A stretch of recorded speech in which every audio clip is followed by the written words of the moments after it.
They are hot.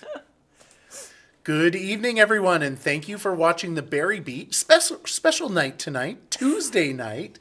Want to say thank you for watching on 802 Scoop, filmed live right here in the Inside Scoop studios.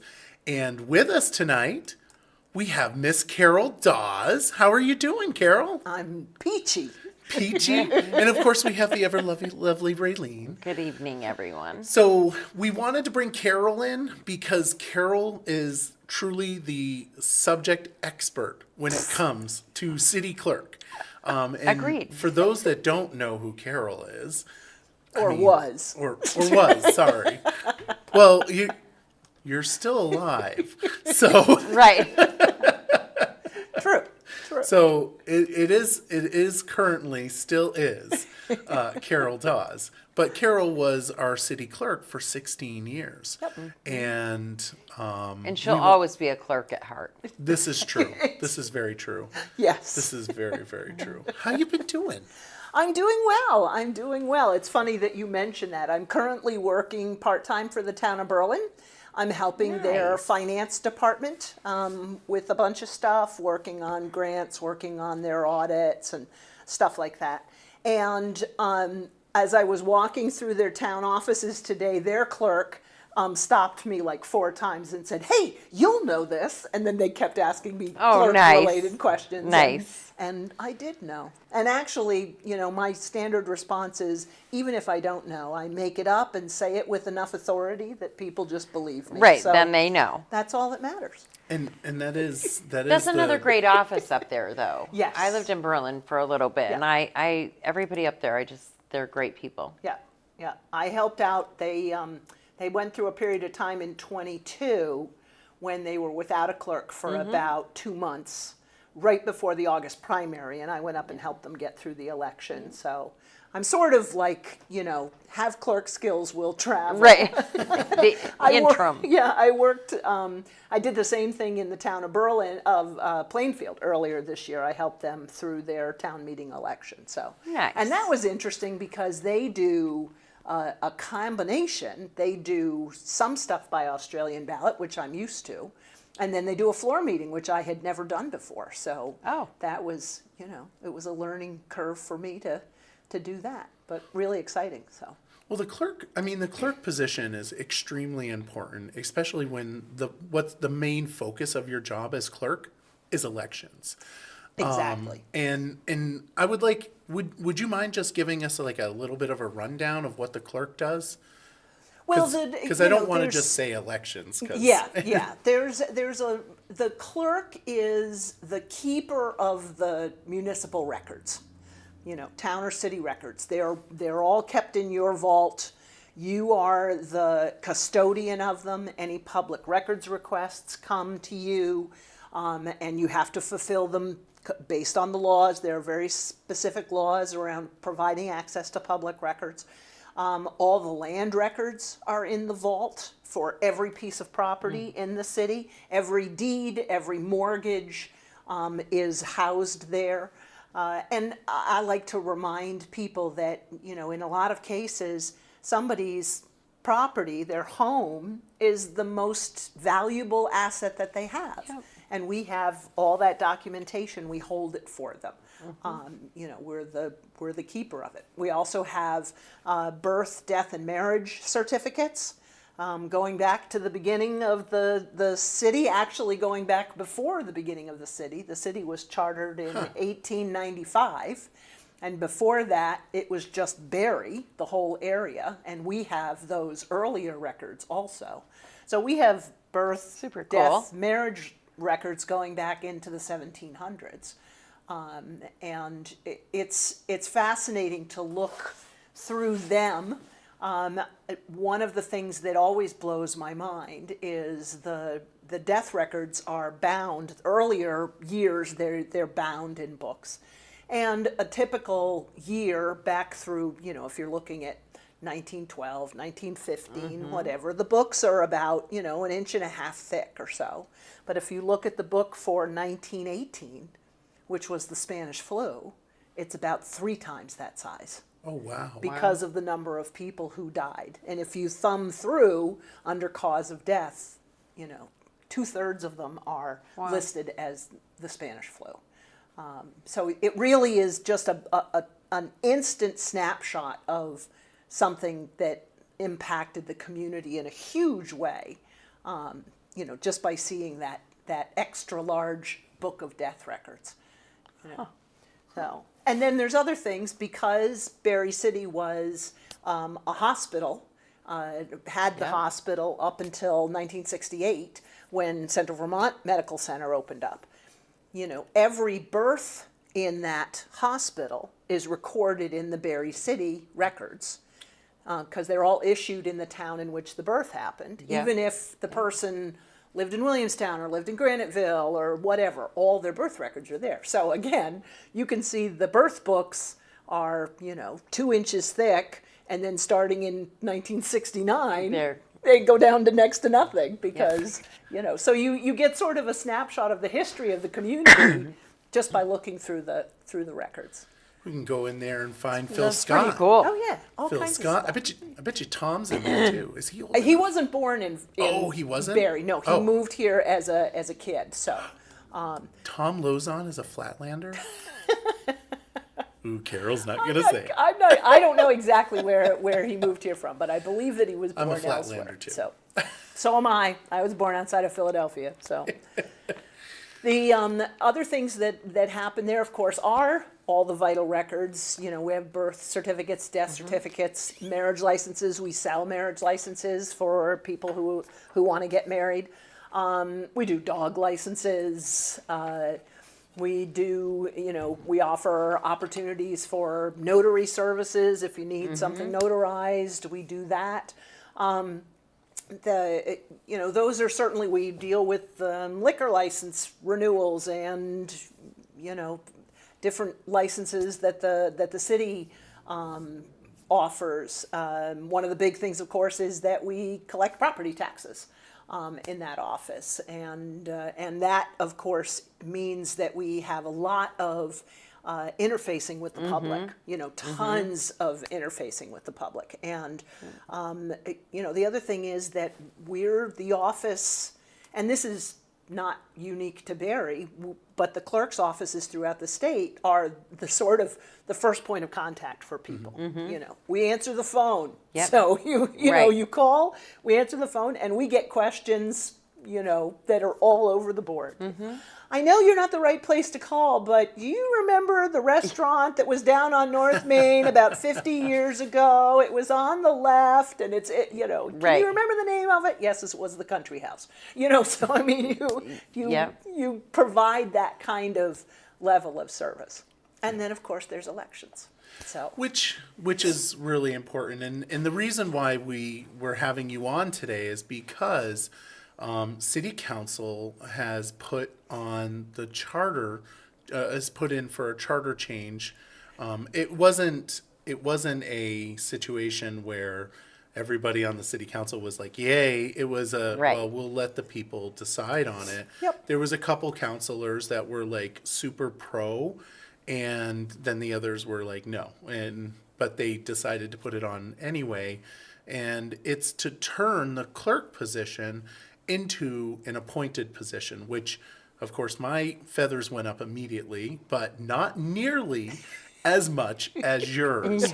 And I'm there with you. I think it should remain an elected position. And I wanted to bring you on so that you can tell us why it is so important for that charter change to fail and to maintain our independent clerk position. yeah. And the elections is one of the main reasons. And so and in these days where there's a lot of concerns about election integrity and are they being stolen or are they being, carried out as they should be, an independent clerk is the chief election official for a community. And it's important that they are an independent person, that they're not beholden to anybody, Yep. that they are only beholden to the law and the voters. And an election is a perfect example of that. To me, it really doesn't make sense to have, if they were appointed, they would be supervised by the council. And the council are the people that are on the ballot at town meeting to be elected. So you've got the person who is the chief election official being supervised by the people that are on the ballot. And that, to me, creates a potential conflict. Yep. And, could, even if it's just perception is reality when it comes to this kind of stuff.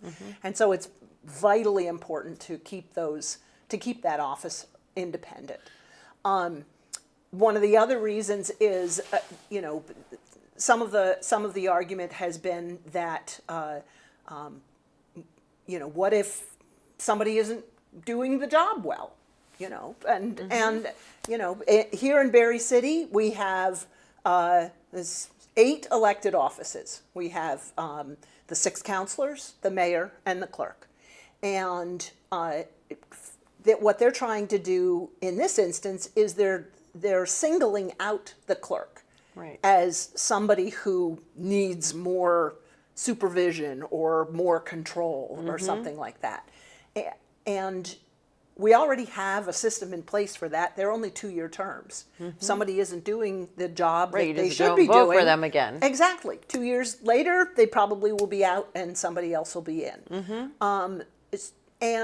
But if you're concerned about that and feel like there needs to be another opportunity to oust somebody, why just single out the clerk? Why not put it in so that, counselors and the mayor all get appointed too and are beholden to somebody that can oust them if necessary? It's just, it feels like it's the clerk position is being singled out. Agreed. Yeah. For So, sure. I would Yeah. I would agree with that. It definitely it certainly comes across that way. And even though it definitely comes across that way. That's an independent position.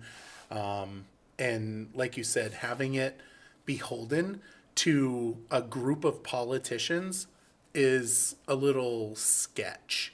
Well, it's not say even. that. Yeah, and it's not even. I would feel that way about. I don't know. I look at it as if you had a job. Let's just say your job at National Life. Are you going to? You do everything that you can to please your boss on a daily Yep. basis because you don't want to be removed or you don't. And so then are you really being true to yourself, true to your constituents, or are you being true to this council that's hovering over your head? And that's what you don't want. And that's the same with you at any job or any, you don't want that to be the case. But Perfect. I was saying to somebody the other day that the way I picture the clerk position, the clerk is the only elected official that actually works full-time in City Hall, works with the city staff. Yeah. And to me, they are the bridge between absolutely. the residents and the city staff. And that is a very important position to have independent. It's important that the clerk be in a position that, if necessary, they can speak truth to power. They need to be able to say, if the council is doing something that, doesn't follow statute or whatever, hey, we need to, this is what it needs to be. I always, when I started, I always talked about how the relationship between a clerk and a council is that the clerk works with the council, not for the council. And that relationship is vitally important to maintain. And certainly while you were as a clerk, it definitely was work with. You didn't work for us. No. I believe I reminded you of that on You occasion. did. And I'll say, as a city councilor, you having that independent office gave you the power to say, hey, That's not right. That's not correct, and you shouldn't do that.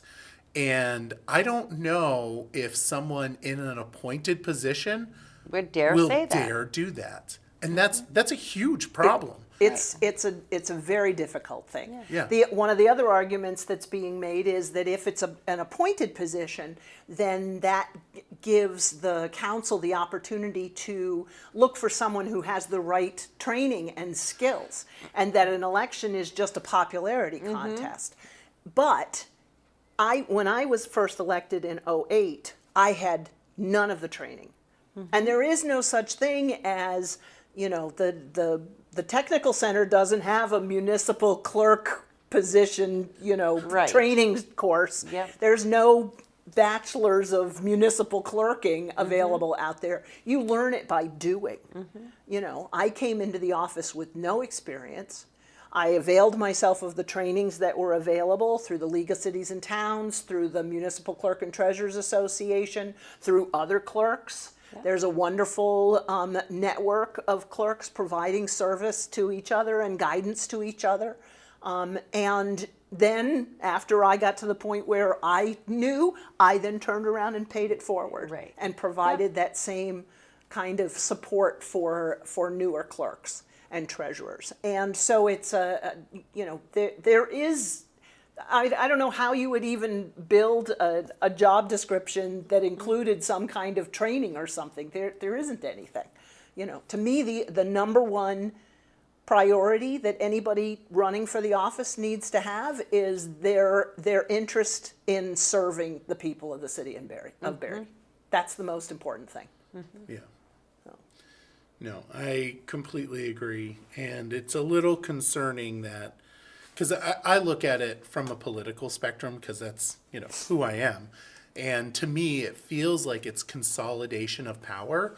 And golly, I feel like we hear complaints about the whole consolidation of powers. And this is just one of those things. Glenn Brummer says, "Well, that sounds reasonable, what you're saying." Yeah, yeah. Because it is. And I don't know. It is, and I know when they first came out with the topic, it also felt coordinated, which was very disappointing. Well, and the other thing is that everybody needs to remember, I was clerk for 16 years. My Yep. predecessor was clerk for 13 years. And so I built, systems, I built procedures, I built Yep. a reputation. And of course, somebody new stepping into the position is going to have to go through the same The whole thing. Yep. You're not going to solve that by having an appointed kind of position. Instead, you have to give people the opportunity to grow into the role, to learn into the role. And you'd have to do that regardless of whether Yep. they're appointed or elected. That's the part I didn't understand. I Yeah. kept saying to myself, how is that gonna make a difference? Just because you're appointing somebody doesn't mean that you're going to get the best candidate. Anybody can go sideways. It's going to have the same amount of time that it takes to Right. get used to that particular position. Yeah. Right. And the only difference is that you are now placing that authority to appoint in a political body, right? And with all due respect, depending on who's in office, I may or may not agree with that decision. Right. And and that's something that we have to think about as a community. When we vote people in, we have that's our decision. But when you vote somebody in and you make a mistake, then they're appointing people into positions it becomes a domino Right. effect right. kind of thing. Yep. Exactly. So, yeah. Yep. And with the fact that clerk position is overseeing elections, I do get really creeped out. I know that when you were stepping down, one of the concerns that I had was that somebody was going to go into that position that was not something I would feel comfortable with. And and because of that, the idea of finding somebody else that's more centralized. And thankfully Cheryl stepped up, and I'm just so thankful that she did, because Yep. she is just not political at We, all. exactly. Yeah, We yeah. had a board of abatement hearings last night, and so she and I were talking before the hearings, and we were talking about how, one of the things that I really tried to do during my tenure. Of course, I have personal opinions on things, Right. but I really tried to make sure that I was as neutral as possible, as independent as possible. And she's in the same boat. She doesn't, again, I'm sure she has opinions. She's a human being. Right, exactly. But she doesn't voice them. She doesn't, load them on anybody. She keeps them to herself, and she's doing the work. And yeah, it takes time. She hasn't been in office a year yet. This is going to, our May 13th election will be her first year, annual meeting election. I was talking to somebody the other day, and they said, "Oh yeah, you need to at least have a year before you've really done everything once." I said, "No, you have to have 10 years before you've done everything once, because reapportionment after the census happens only once every 10 years." Yeah. I was in office for 16 years. I was lucky enough to do it twice. But it's the kind of thing where these. I mean, she, talk about trial by fire. She got elected last May, and then had Yep. 3 budget revotes for the school, and a state Right. primary, and a November general election, and she's already All the done whammies. Yeah, she did the town meeting election this year for the school and for the career center. So I mean, she's already got like 8 elections A under her caucus. belt. She did a caucus. Yep, she's done she that too. literally- That's right. She's done, yes. That is trial by fire. Don't bring a plate, absolutely. Cheryl. Bring a platter.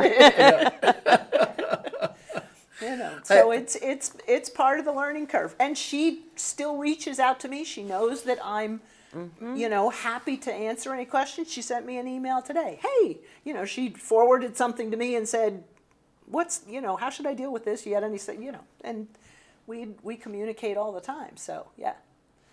Yeah. So your recommendation on voting for that article? It's Article 3. It's Article 3, and I'm encouraging people to vote no on it. I've got an op-ed coming out in the Times-Argus, hopefully sometime this week, that lays out a little more about the, why I believe that maintaining the clerk position as an elected position is what's in the best interest of the city of Barre. So look for that. All right. Awesome. Do you want to talk about anything else on the ballot? Anything exciting? I'm so impressed with the budget, the city budget. I really am. The city has been through trying times over the last couple years, and if you look at the numbers, the expense budget is actually lower than the current year expense budget. They actually managed to trim expenses to get that number lower. There will be a tax rate increase, but that's because we got $1 million from the state last year as sort of flood recovery assistance. Right. And we don't have that this year, and we need to make up for that. But because of the trimming that they were able to do in the budget itself, the expense budget, and they managed to find some additional revenue sources, new revenue sources, or enhanced revenue sources. They've kept the tax rate increase down to a reasonable level. It's less than 6 cents. 6%. And there will be an op-ed coming out about that too, I'm sure this week. I read Nicholas's op-ed, but to keep the expense budget lower than the current year in the face of 18% increases in health insurance and increases in wages across the board is really phenomenal. So, and a testament to the management skills between our city manager and the assistant city manager, who's also our finance director, Dawn. The two of them are doing yeoman's work to get, and yeowoman's work to keep us moving forward in the right direction. And in addition to that, another article on the ballot is for paving and Yes. capital improvements. And as we all know, who drive the city streets, we're in desperate need of a paving. little injection into our paving program. So that's been ramped up a bit. And in addition to that, of course, the voters a few years ago approved the local option tax. Yeah. So we collect an additional 1% on rooms, meals, alcohol, and sales.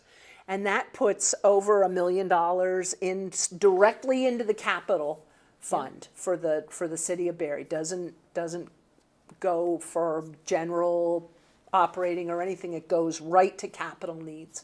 And there's a tremendous amount of capital needs. So that's $600,000. I strongly recommend that people approve that article also. Yeah, we definitely need to kick up our game for our roads, and I'll take full credit for unfortunately I was there when we removed some of that money. Yep. It wasn't anybody's fault.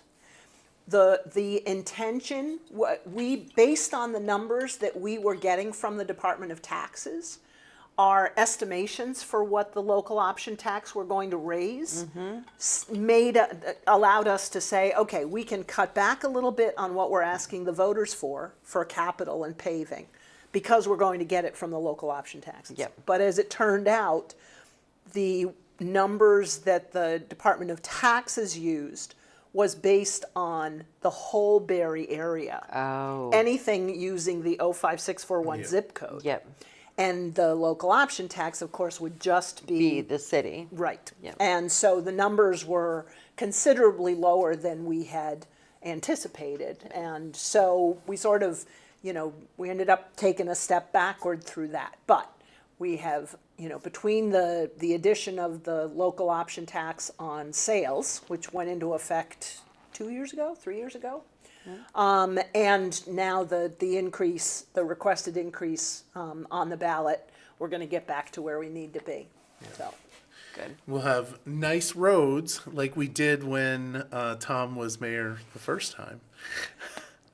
well, yeah, we put through the, what was it, $1.75 million bond to jumpstart the paving program, and that definitely worked.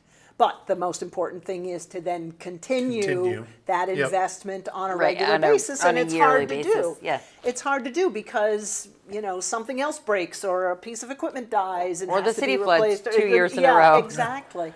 So Yeah. it's hard to you build a prioritization list, but you also have to realize it's a living, breathing document, and it might have to change. So Yep. You heard our charter changes passed? House and yes, Senate? yep, they're Are sitting you on the excited? governor's desk. I saw that. I looked at it is. It says it's gone to the governor. So He hasn't signed it yet. Should we ask him to do a ceremonial signing of it? I don't care. I don't care if he uses a crayon. Right. Just get do it it. signed. Just do it. Yes, we were promised that would be expedited back in January. My goodness. So in defense, I had it in like the first know week you of did. January, and I was constantly harassing GovOps. Yeah. Lisa Hango could tell you how much I was harassing, and so couldn't Matt and VL Coffin and all of them. Yeah. I was constantly going upstairs. Have you passed my charter changes? Have you passed my charter changes? And yeah, it just Well, took and forever. to give them their due, Well, they they were busy. busy Yeah. with the election Yeah. stuff from, was it Brattleboro, Bennington, But it was Bennington, Bennington right? Yeah. one, I think. Yeah. Powell, Pownell.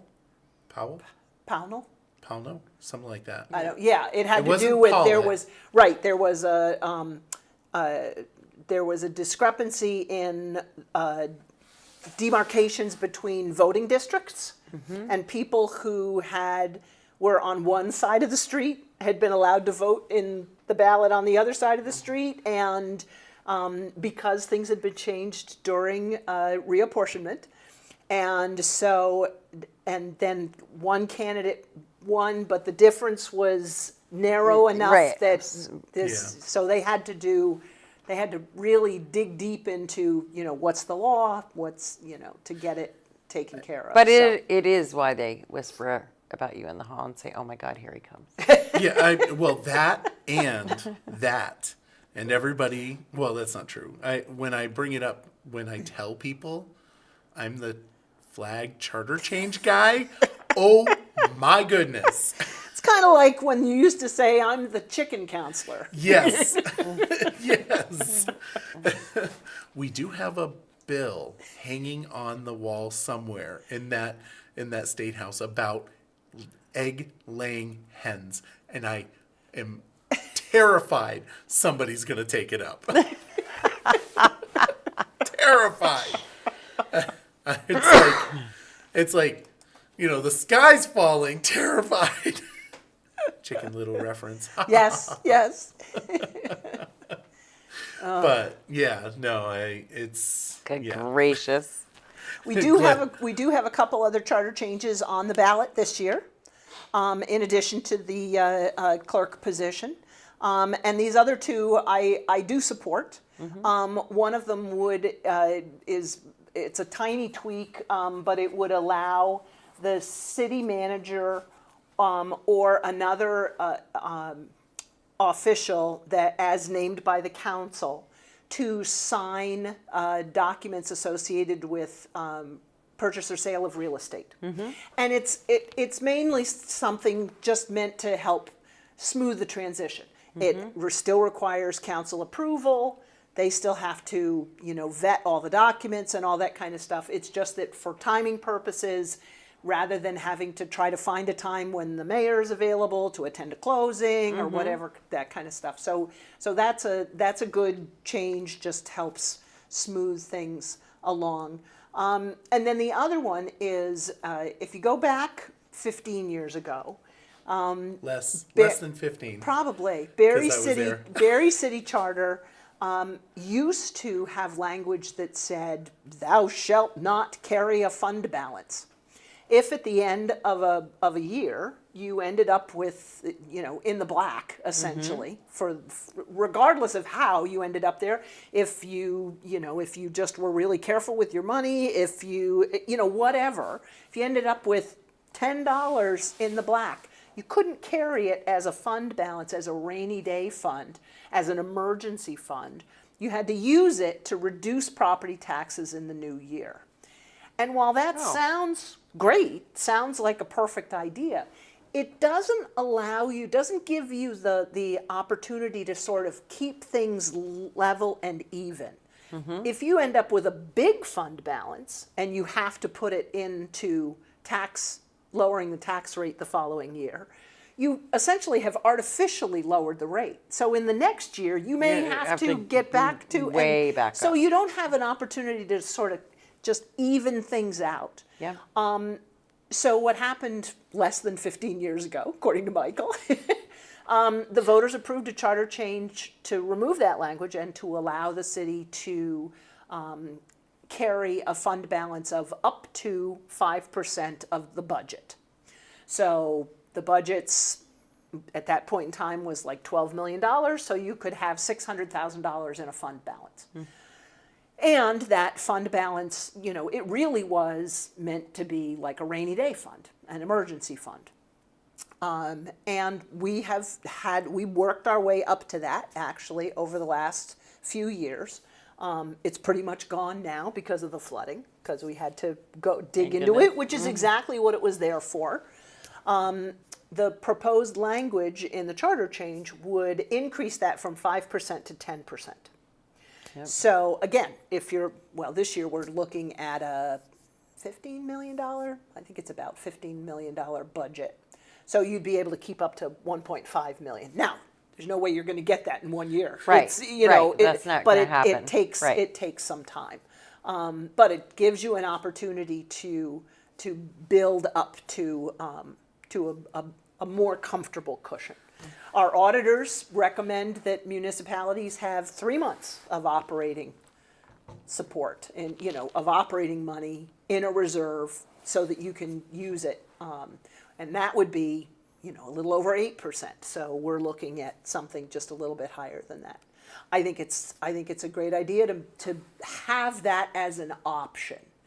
You know, you can always, this year, actually, in an effort, in addition to the expense budget that is lower than the current year, we did have a little bit of fund balance at the end of FY24, fiscal year 24, and that is being used to help keep the tax rate down. So it does give the option, you can do that if that's the right move, but by having the option to carry a fund balance, it allows you to, you know, plan for the emergencies. Right. So. Some reason I thought it was removing. Sounds super smart to me. I don't know why. Some reason I thought it was removing that ability to maintain 5%. No, you read it wrong. I definitely read it Well, wrong. the only thing I 'Cause- can think of is, you know, you saw that it crosses out 5%, but it raises it to 10. Maybe So. because when I saw it, because I was like, why are we doing this? And do you remember me talking to you Yeah. about it? And I- like, and I- why? Yeah. And I wondered why you were, Upset. you know, yeah. because I was like, I remember. no, well, we- you talked about it here too. Yeah, you were now I like, feel bad. "What Like, the hell's everybody going on?" Oops. Well, now you know. This is the reason why we have Carol come on. That's right. So that she can tell us the truth. You should have phoned a friend before now. I should have phoned a friend because I was wicked confused as to why. Yeah. And I must have, obviously I read it wrong. Well, I will tell you, that's one of the concerns about charter changes. We're required, the way we're required to put them on the ballot can be really confusing. Because what you have to do is you have to put the language as it currently exists. Yeah. And then you have to cross out, but still be able to read it. You have to cross out what you're removing, and then you put in bold and underlined what you're replacing it with. So Oh. you have to sort of understand that what you're looking at, because what you're looking at is messy. It's got things struck out, it's got things bold and in all caps, or, you know, bold and underlined. I mean, there have been numerous times where at the polls, a voter has come to me and said, "Can you explain this to me? Right, I don't know." They hand Yep. their ballot to me, and I'm like, no, unfortunately, here at the polls, I can't. Yep. You know, I can't talk about the ballot here at the polls. So I really encourage people, if you've got any questions about the charter changes, ask somebody before the election. You know, ask your counselor before the election. You know. You can ask me find now. You can ask, yeah, you can ask your representative. So, but yeah, it's it can really be confusing, and we've had some charter changes where there was tons of stuff on there, and it was very confusing. The you know. school stuff was. The last year Right, we because removed that was wording and stuff. Yeah, and it was, and you saw it. It appeared on the ballot as if we were getting rid of anything having to do with schools. Like we're no longer going to be electing school board members. We're no going, but it was just a technical cleanup because we now do all our school board elections through a different avenue. We still do them at the polls, but through a different document. So. That probably, I know that we've talked about that. That should have been fixed on the state legislature side when they did Act 46. Tell me how you feel about that. No. I tried because I kept saying to them, if we don't take it out, we have two documents right now. We have the Articles of Agreement for the Unified Union School District, and we have the Barre City Charter that are in direct conflict with each other. And both of them are rule of law. So what do you do here? But I remember So- charter always trumps everything.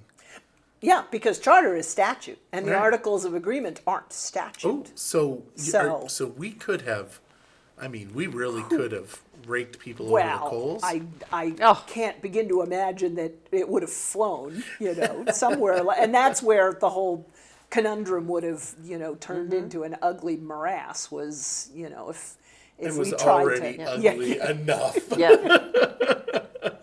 Yeah. But this solved it. We just removed all the references to the school. And the references to the school in the charter go back to when there was a city school. Yeah. Both Yeah. both the city school and Spalding was a city high. I mean, it goes way back, and it was antiquated language, and so it was time. It's been superseded, so it made sense to get it out of the charter. So. Yeah, I had to. There was actually some question about that, like, why are we removing this? And I'm like, because you guys didn't do it when I you know. did Act 46. I was watching you testify, but I wasn't, I hadn't been invited to the testimony, so I could just watch the YouTube live streaming, and I was talking to the screen. I wasn't. Here's a good answer. Here's a good answer. I'm sorry. No, it's not your I'll fault. tell you. You did admirably. So I tried. I'm obviously not good.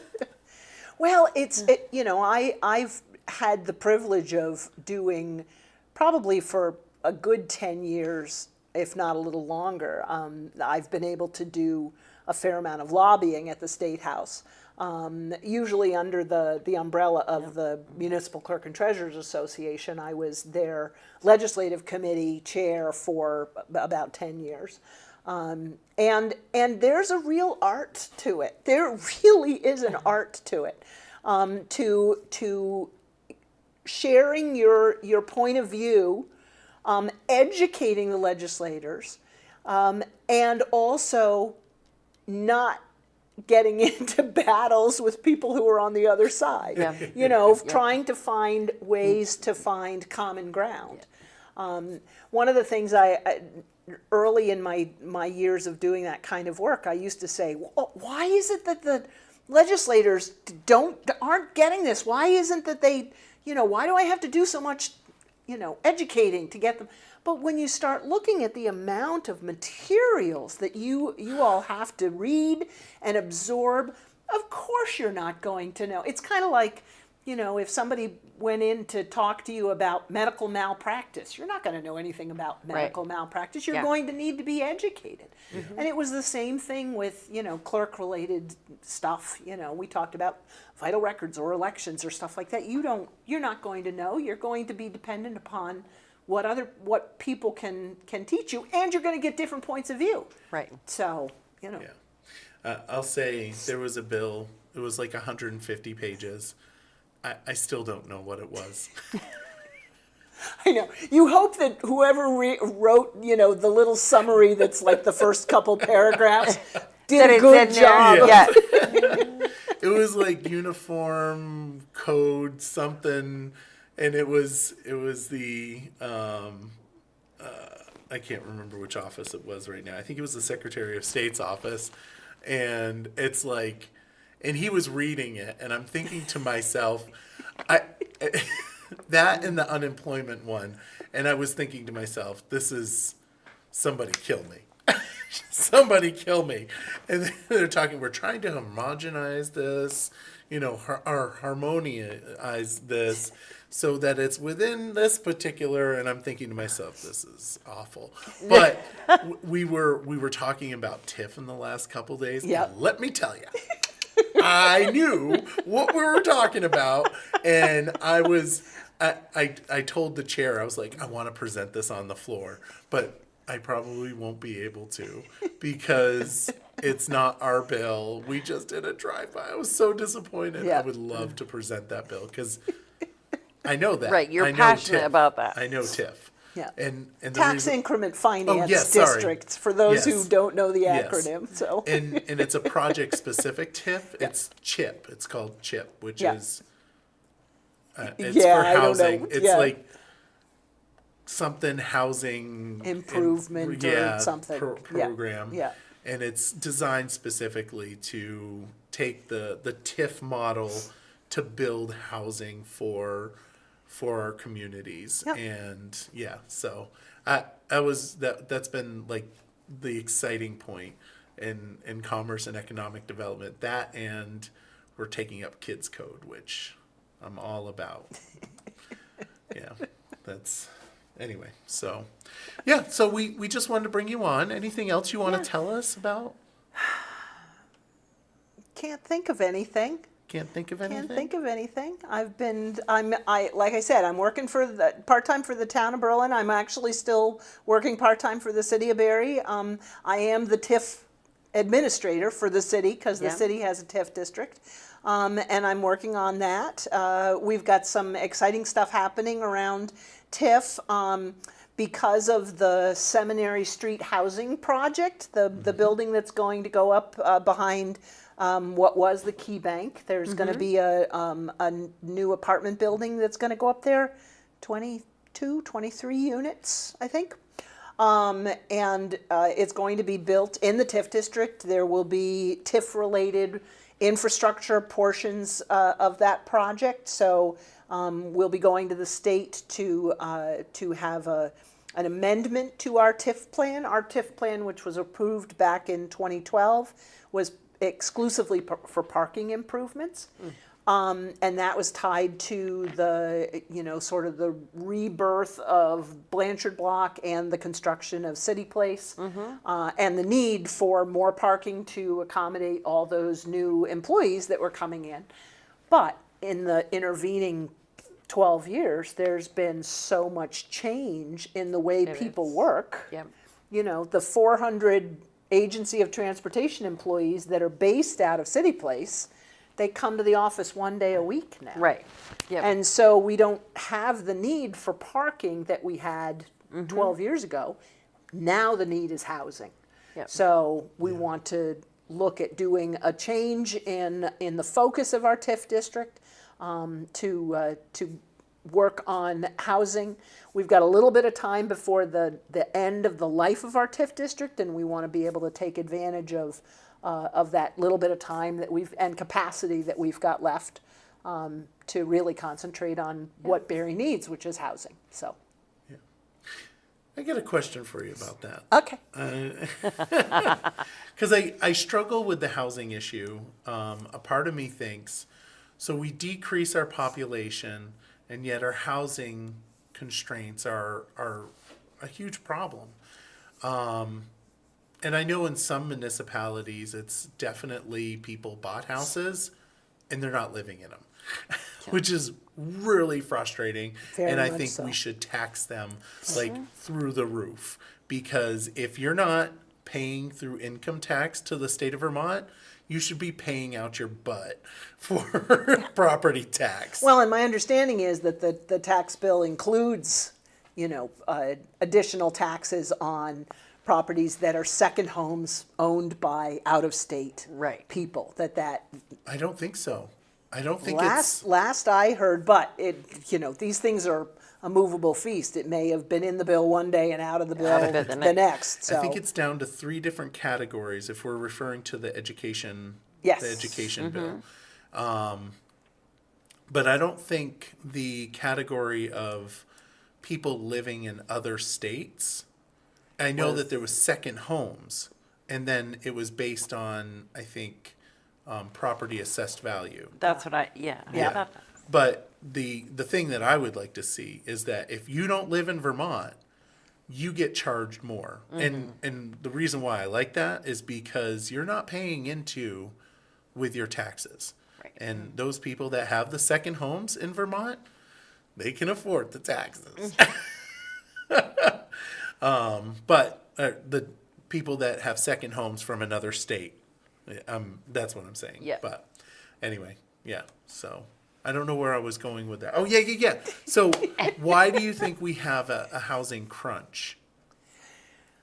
I think there's a number of different things. I think it would be interesting to look at sort of average family size, because I think that we have gotten to the point where, one house maybe used to be 3 generations, parents, kids, grandparents.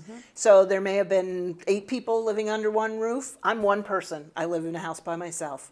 Yep. I'm taking up all that space all by myself. Yeah. You know, Yeah. but that's part of it's part of it is that, you know, we've taken those family units and we've spread them more widely. So I think that that's something that plays into it. Certainly, as you talked about, we unfortunately have a number of properties that that have been bought up and are now being used as, Second you know, homes. Airbnbs and stuff like that, and so are not available on the market for rentals, for, you know, residential rentals. People who want to live in a community, and that has taken inventory off the market. You know, I'm sure that there are other things, but that certainly is some of it. And the need is across the spectrum with regards to, you know, people talk about affordable housing. And to me, affordable housing is whatever is needed by a broad range of the market. You know, young homeowners need affordable housing. You know, young families with kids need whatever is affordable for them. Empty nesters need affordable housing, and again, but it may be a different kind of level of affordability. Seniors need a different level of affordability. So when I hear affordable housing, I think of it as what we need is a broad range of available housing. So When we talk about seniors, and I hear people talk about this a lot lately when discussing the housing thing, in a lot of cases, staying in the home they already have is what's affordable because they own it and they've owned it for a Right. little while, and their expenses aren't as much as they would be if they moved. And sure, would it be great to get their 3 or 4 bedroom place on the market for a family coming in? But where can they affordably go, and where can they safely go? Yeah, yeah. You know, we had homes like the Manor, places like that that are no longer just for 65 and over. Yep. And so a lot has changed. And so I think that many people just choose to just stay in their home yeah, where they didn't a while ago either. Yeah. Or you have people, you know, my dad and I, we live together so that I can help my dad out. Yes, does it help me out as well? Absolutely. But he wouldn't need that big, huge house all by himself. But would he stay there anyways? Yes, because that's what would make sense. Well, that's the thing. I mean, real estate, of course, has gone through the roof, you know, since COVID. And so you say to yourself, geez, my property's worth 3 times what it was when I bought it.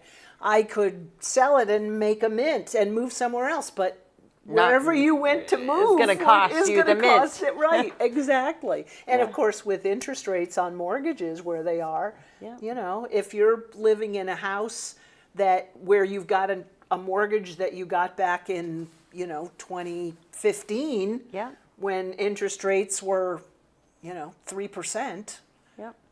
it's not to your benefit to move to another property where you're going to get an interest rate that's at least double that. Right. So Yeah.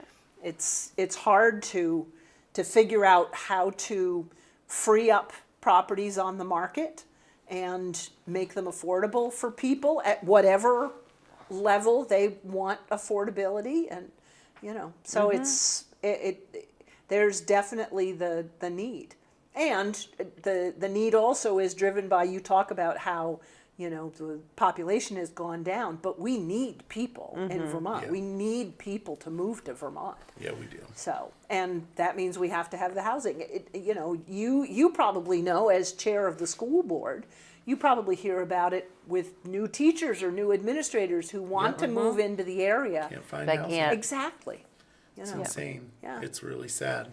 Yeah, I mean the Prospect Heights housing project that's being worked on up Prospect Street. You know, they're working. One of the main partners in that is the hospital, because the hospital has a tremendous need to be able to help new employees find housing. So. And some of the problems with that project is that there's like environmental issues like that are just causing monkey wrenches in that process, which is a standard problem in the state of Vermont. You know, with Act 250, everybody complains about it, but nobody really wants to change it because we don't like Act 250, but we kind of like Act 250. Right. We like our open farmland and, cows in the fields. But, we don't like it. Right. Well, we don't like the bureaucracy tied to it. Right. I mean, I think that Exactly. certainly the intention behind it is Exactly. admirable. Yep. Because it's meant to help protect the environment, and the environment being not just green fields and things like that, but small towns and the sort of built and lived environment too. But it's so bureaucratic, and consequently it's so slow and it's so expensive, and it just adds to the cost of any project that's being considered. So. All right. Well, Tina wants to say thank you for all that you do and have done. Little heart emoji right next to it. Thanks, Tina. Is this Tina Ruth here? Yeah, it is. Hi, Tina. All right. Well, Carol, I need to call you, Tina, because I need to get an oil change. So, she'll now text me and say, when do you want to come in? Right. All right. Well, Carol, I do want to say thank you Yes. for coming on the Barre Beat. It's always Nice a to be pleasure to here. have you. And yeah, we really appreciate it. I love you so much. Always a pleasure. Always a pleasure. Great to have you. All right. Well, I want to say thank you to everybody for watching the Barre Beat podcast live, streamed on 802 Scoop and filmed here on the Inside Scoop Studios.